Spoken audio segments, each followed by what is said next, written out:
अथ श्रीलक्ष्मी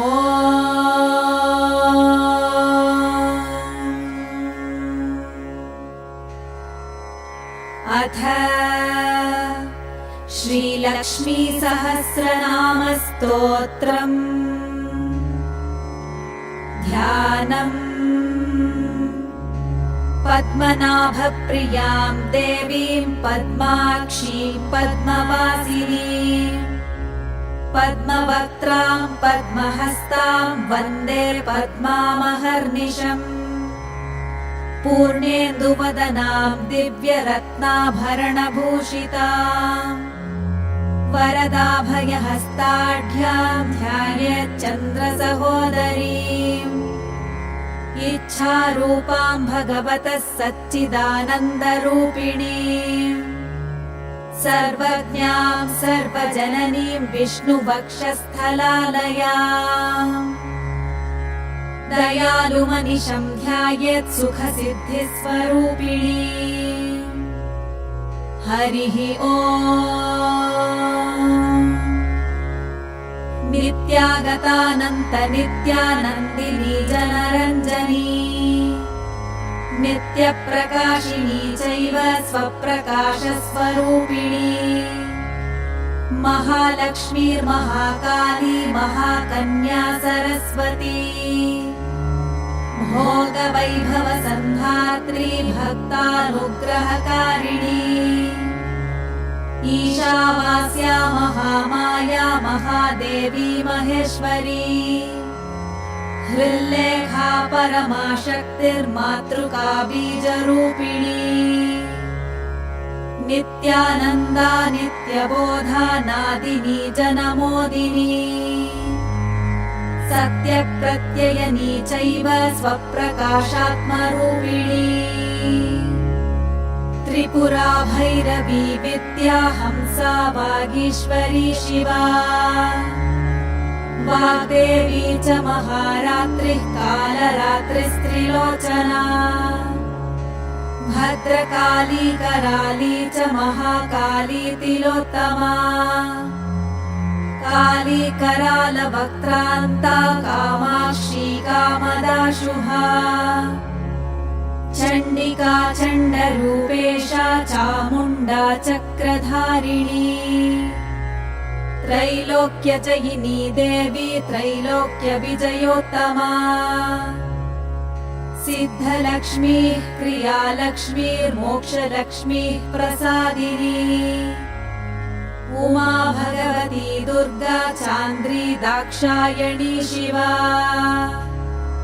प्रत्यङ्गिराधरा बेला लोकमाता हरिप्रिया।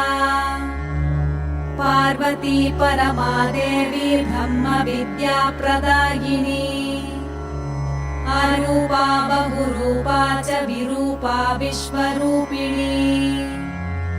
पञ्चभूतात्मिका वाणी पञ्चभूतात्मिका परा। काली मा पञ्चिका वाग्मी हविः प्रत्यधिदेवता। देवमाता सुरेशाना देवगर्भाम्बिका धृतिः। संख्या जातिः क्रियाशक्तिः प्रकृतिर्मोहिनी मही।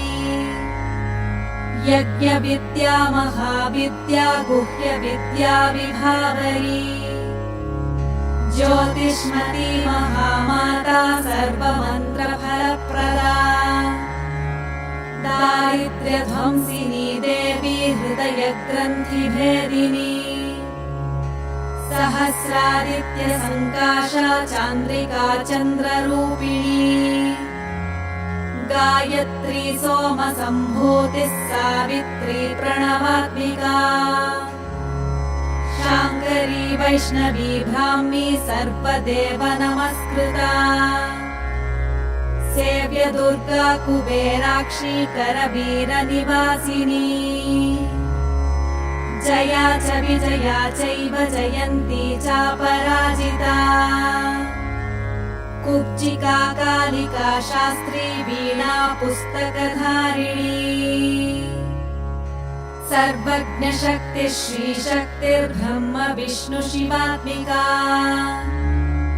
इडापि पिङ्गलिका मध्यमृणाली तन्तुरूपिणी यज्ञेशानी प्रथा दीक्षा दक्षिणा सर्वमोहिनी अष्टाङ्गयोगिनी देवी निर्बीजध्यानगोचरा सर्वतीर्थस्थिता शुद्धा सर्वपर्वतवासिनी वेदशास्त्रप्रमा देवी षडङ्गादिपदक्रमा शिवा धात्री शुभानन्दा यज्ञकर्मस्वरूपिणी व्रतिनी मेनका देवी ब्रह्माणी ब्रह्मचारिणी एकाक्षरपरा तारा भवबन्धविनाशिनी विश्वम्भराधराधारा निराधाराधिकस्वरा रागामुहूरमावास्या पूर्णिमानुमतिर्धृतिः श्रीवाली शिवावश्या वैश्वदेवी विशङ्गिला पिप्पला च विशालाक्षी रक्षोऽग्निवृष्टिकारिणी दुष्टविद्राविणी देवी सर्वोपद्रवनाशिनी शारदा शरसन्धाना सर्वशस्त्रस्वरूपिणी युद्धमध्यस्थिता देवी सर्वभूतप्रभञ्जनी अयुद्धा युद्धरूपा च शान्ता शान्तिस्वरूपिणी गंगा सरस्वती वेणी यमुना नर्मदापगा समुद्रवसनावासा ब्रह्माण्डश्रोणिमेखला पञ्चवक्त्रा दशभुजा शुद्धस्फटिकसन्निभा रक्ता कृष्णा सिता पीता सर्ववर्णानिरीश्वरी कालिका चक्रिका देवी सत्या तु वटुका स्थिता तरुणी वारुणी नारी ज्येष्ठा देवी सुरेश्वरी विश्वम्भराधरा कर्त्री गलार्गलविभञ्जनी सन्ध्या रात्रिर्दिवा ज्योत्स्ना कला काष्ठा निमेषिका उर्वी कात्यायनी शुभ्रा संसारार्णवतारिणी कपिला कीलिका शोका मल्लिका नवमल्लिका देविका नन्दिका शान्ता भञ्जिका भयभञ्जिका कौशिकी वैदिकी देवी सौरी रूपाधिकातिभा दिग्वस्त्रा नववस्त्रा च कन्यका कमलोद्भवा श्री सौम्यलक्षणातीत दुर्गा सूत्रप्रबोधिका श्रद्धा मेधा कृतिः प्रज्ञा धारणा कान्तिरेव च श्रुति स्मृतिर्धृतिर्धन्या भूतिरिष्टिर्मनीषिणी विरक्तिर्व्यापिनी माया सर्वमाया प्रभञ्जनी माहेन्द्री मन्त्रिणी सिंही चेन्द्रजालस्वरूपिणी अवस्थात्रय निर्मुक्ता गुणत्रय विवर्जिता ईषणात्रय निर्मुक्ता सर्वरोग विवर्जिता योगी ध्यानान्तगम्या च योगध्यानपरायणा त्रयी शिखा विशेषज्ञा वेदान्तज्ञानरूपिणी भारती कमला भाषा पद्मा पद्मवती कृतिः गौतमी गोमती गौरी ईशाना हंसवाहनी नारायणी प्रभाधारा जाह्नवी शङ्करात्मजा चित्रघण्टा सुनन्दा श्रीर्मानवी मनुसम्भवा दम्भिनी शोभिनी मारी भ्रामिणी शत्रुमारिणी मोहिनी द्वेषिणी वीरा अघोरा रुद्ररूपिणी रुद्रैकादशिनी पुण्या कल्याणी लाभकारिणी देवदुर्गा महादुर्गा स्वप्नदुर्गाष्टभैरवी सूर्यचन्द्राग्निरूपा च ग्रहनक्षत्ररूपिणी बिन्दुनादकलातीता बिन्दुनादकलात्मिका दशवायुजयाकारा कला षोडश संयुता काश्यपी कमला देवी नादचक्रनिवासिनी मृडाधारा स्थिरा गुह्या देविका चक्ररूपिणी अविद्या शार्वरी भुञ्जा जम्भासुरनिवर्हिणी श्रीकाया श्रीकला शुभ्रा कर्म निर्मूलकारिणी आदिलक्ष्मीर्गुणाधारा पञ्चब्रह्मात्मिका परा श्रुतिर्ब्रह्ममुखा वासा सर्वसम्पत्तिरूपिणी मृतसञ्जीविनी मैत्री कामिनी कामवर्जिता निर्वाणमार्गदा देवी हंसिनी काशिका क्षमा सपर्या गुणिनी भिन्ना निर्गुणा खण्डिता शुभा स्वामिनी वेदिनी शक्या शाम्बरी चक्रधारिणी दण्डिनी मुण्डिनी व्याघ्री शिखिनी सोमसंहतिः चिन्तामणिश्चिदानन्दा पञ्चबाणप्रबोधिनी बाणश्रेणिः सहस्राक्षी सहस्रभुजपादुका सन्ध्याबलिस्त्रिसन्ध्याख्या ब्रह्माण्डमणिभूषणा वासवी वारुणी सेना कुलिका मन्त्ररञ्जनी जितप्राणस्वरूपा च कान्ता काम्यवरप्रदा मन्त्रब्राह्मण विद्यार्था नादरूपा हविष्मती आधर्पणी श्रुतिशून्या कल्पना वर्जिता सती सत्ता जातिः प्रमामेया प्रमितिः प्राणदा गतिः अवर्णा पञ्चवर्णा च सर्वदा भुवनेश्वरी त्रैलोक्यमोहिनी विद्या सर्वभर्त्री शराक्षरा हिरण्यवर्णा हरिणी सर्वोपद्रवनाशिनी कैवल्यपदवीरेखा सूर्यमण्डलसंस्थिता सोममण्डलमध्यस्था वह्निमण्डलसंस्थिता वायुमण्डलमध्यस्था व्योममण्डलसंस्थिता चक्रिका चक्रमध्यस्था चक्रमार्गप्रवर्तिनी कोकिलाकुलचक्रेशा पक्षतिः पङ्क्तिपावनी सर्वसिद्धान्तमार्गस्था षड्वर्णावरवर्जिता शररुद्रहराहन्त्री सर्वसंहारकारिणी पुरुषा पौरुषी तुष्टिः सर्वतन्त्रप्रसूतिका अर्धनारीश्वरी देवी सर्वविद्याप्रदायिनी भार्गवी याजुषी विद्या सर्वोपनिषदा स्थिता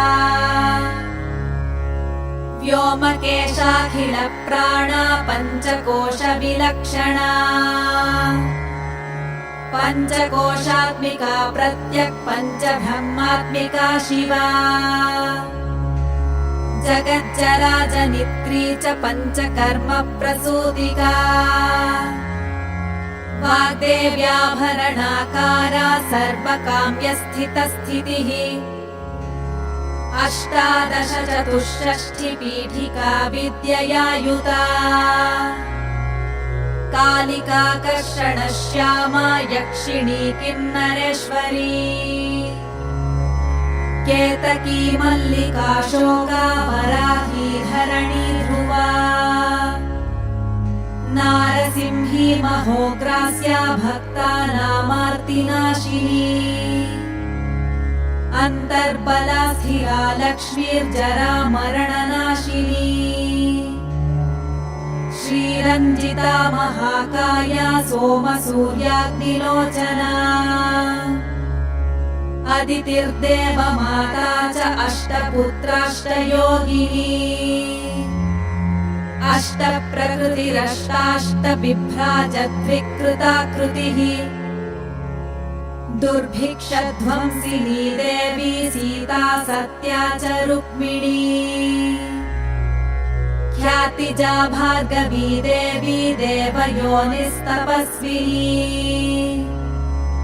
शाकम्भरी महाशोणा गरुडोपरि संस्थिता सिंहगा व्याघ्रगा देवी वायुगा च महाद्रिगा अकारादिक्षकारान्ता सर्वविद्याधिदेवता मन्त्रव्याख्यान निपुणा ज्योतिश्शास्त्रैकलोचना इडा पिङ्गलिका मध्या सुषुम्ना ग्रन्थिभेदिनी कालचक्राश्रयोपेता कालचक्रस्वरूपिणी वैशारदी मतिश्रेष्ठा वरिष्ठा सर्वदीपिका वैनायकी वरारोहा श्रोणिवेला बहिर्बलिः जम्भिनी जृम्भिणी जम्भकारिणी गणकारिका शरणी चक्रिकानन्ता सर्वव्याधिचिकित्सकी देवकी देवसङ्काशा वारिधिः करुणाकरा शर्वरी सर्वसम्पन्ना सर्वपापप्रभञ्जिनी एकमात्रा द्विमात्रा च त्रिमात्रा च तथा परा अर्धमात्रा परा सूक्ष्मा सूक्ष्मार्थार्थपरा परा एकवीरा विशेषाख्या षष्ठी देवी मनस्विनी नैष्कर्म्या निष्कला लोका ज्ञानकर्माधिका गुणा सम्बन्ध्वानन्द सन्दोहा व्योमाकारा निरूपिता गद्यपद्यात्मिका वाणी सर्वालङ्कार संयुता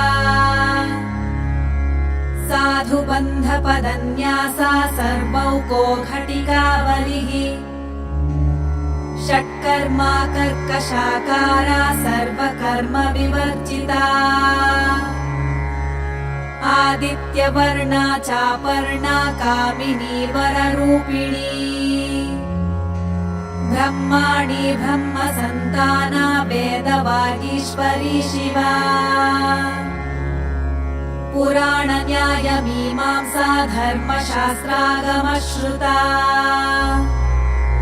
सद्यो वेदवती सर्वा हंसी विद्याधिदेवता विश्वेश्वरी जगद्धात्री विश्वनिर्माणकारिणी वैदिकी वेदरूपा च कालिका कालरूपिणी नारायणी महादेवी सर्वतत्त्वप्रवर्तिनी हिरण्यवर्णरूपा च हिरण्यपदसम्भवा कैवल्यपदवी पुण्या कैवल्यज्ञानलक्षिता ब्रह्मसम्पत्तिरूपा च ब्रह्मसम्पत्तिकारिणी वारुणी वारुणाराध्या सर्वकर्मप्रवर्तिनी एकाक्षरपरा युक्ता सर्वदारिद्र्यभञ्जिनी पाशाङ्कुशान्विता दिव्या वीणा व्याख्याक्षसूत्रभृत् एकमूर्तिस्त्रयी मूर्तिर्मधुकैटभञ्जिनी साङ्ख्या साङ्ख्यवती ज्वाला ज्वलन्ती कामरूपिणी जाग्रन्ती सर्वसम्पत्तिः सुषुप्ता श्रेष्ठदायिनी कपालिनी महादंश्रा भृकुटी कुटिलानना सर्वावासा सुवासा च बृहत्यष्टिश्च शक्वरी छन्दो गणप्रतिष्ठा च कल्माशी करुणात्मिका चक्षुष्मती महाघोषा खड्गचर्मधरा शनिः शिल्पवैचित्र्यविद्योता सर्वतो भद्रवासिनी अचिन्त्यलक्षणाकारा सूत्रभाष्यनिबन्धना सर्ववेदार्थसम्पत्तिः सर्वशास्त्रार्थमातृका अकारादिक्षकारान्त सर्ववर्णकृतस्थला सर्वलक्ष्मी सदानन्दा सारविद्या सदाशिवा सर्वज्ञा सर्वशक्तिश्च खेचरी रूपगोच्छ्रिता अणिमादिगुणोपेता पराकाष्ठा परागतिः हंसयुक्तविमानस्था हंसारूढा शशिप्रभा भवानी वासना शक्तिराकृतिस्थाखिलाखिला तन्त्रहेतुर्विचित्राङ्गी व्योमगङ्गा विनोदिनी वर्षा च वार्षिका चैव ऋग्यजुस्सामरूपिणी।